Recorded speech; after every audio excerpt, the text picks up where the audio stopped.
Sveti oče je danes sprejel avdienco tudi skupnost Portugalske katoliške univerze, ki letos praznuje 50-letnico ustanovitve.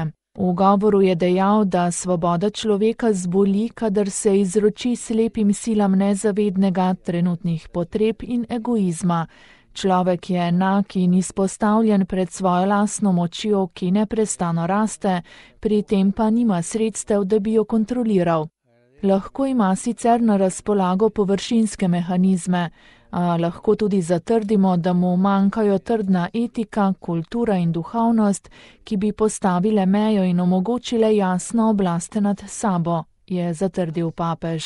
Izpostavil je ključno vprašanje, kako pomagati študentom, da v univerzitetnem nazivu ne bodo videli sinonima za več denarja ali večji družbeni prestiž.